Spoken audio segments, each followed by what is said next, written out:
പ്രിയപ്പെട്ടവരെ, നിങ്ങളിൽ പലരും ഇപ്പോൾ തന്നെ ഈ വീഡിയോ കണ്ടു കാണും. എന്നാൽ കാണാത്ത നമ്മുടെ പ്രിയപ്പെട്ട പ്രേക്ഷകർ ഇത് കാണണം. മസ്റ്റായിട്ടും പരമാവധി ഷെയർ ചെയ്ത് കൊടുക്കണം. കാരണം ഇതുപോലെ കയറ്റം കയറി പോകുന്ന ഹെവി വണ്ടികൾക്ക് പിന്നിൽ ചേർത്ത് ഓടിച്ചു പോകുന്ന ആൾക്കാരെ ഒരുപാട് കണ്ടിട്ടുണ്ട്. പ്രത്യേകിച്ച് വയനാട്ടിലേക്ക് കണ്ണൂരിൽ നിന്ന് പോകുന്ന പാൽച്ചുരം റോഡിൽ ഒരുപാട് ഹെവി വണ്ടികൾ, ടോറസും കല്ല് വണ്ടികളും പോകുമ്പോൾ അതിന് പിന്നിൽ ഈ കാണുന്ന പോലെ ചേർത്ത് പോകുന്ന ആളുകളെ ഞാൻ പലപ്പോഴും കണ്ടു. എൻ്റെ കൺമുമ്പിൽ നടന്ന ഒരു ആക്സിഡന്റ് എനിക്ക് ഓർമ്മയുണ്ട്. അതും ഒരു നല്ല വണ്ടി ആയിരുന്നുകൊണ്ട്, ഒരു കാർ ആയിരുന്നുകൊണ്ട് മാത്രം അവർ രക്ഷപ്പെട്ടു. ഈ ആക്സിഡന്റിൽ നിങ്ങൾക്ക് കാണാൻ പറ്റും ആ സ്ത്രീ രക്ഷപ്പെട്ടത് തലനാരിഴക്കാണ്. ഒരിക്കലും ഇങ്ങനെ കയറി പോകുന്ന ഹെവി വണ്ടികൾക്ക് പിന്നിൽ ചേർത്ത് നമ്മൾ പോകരുത്, ഒരു വണ്ടിയും പോകരുത്. കാരണം ഇങ്ങനെ കയറി പോകുന്ന വാഹനങ്ങൾ നന്നായിട്ട് ചൂടായിട്ടായിരിക്കും പോകുന്നത്. ഇപ്പോഴത്തെ വാഹനങ്ങൾക്കൊക്കെ അതിന് സിസ്റ്റം ഉണ്ട്, റിവേഴ്സ് വന്നു കഴിഞ്ഞാൽ പെട്ടെന്ന് ലോക്കാവുന്ന സിസ്റ്റം ഉണ്ട്.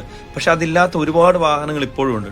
അതുകൊണ്ട് തന്നെ ഒരിക്കലും വാഹനങ്ങൾ ഓടിക്കുന്നവർ, പ്രത്യേകിച്ച് ചുരങ്ങളിൽ ഓടിക്കുന്ന വാഹനങ്ങളുടെ പിന്നിൽ ഇതുപോലെ ചേർത്ത് പോകരുത്. ആ വാഹനങ്ങൾ ഇതുപോലെ പിന്നോട്ട് വന്നാൽ നമുക്കൊന്നും ചെയ്യാൻ കഴിയില്ല. എല്ലാവരും ശ്രദ്ധിക്കുക, എല്ലാവർക്കും ഷെയർ ചെയ്യുക. നന്ദി.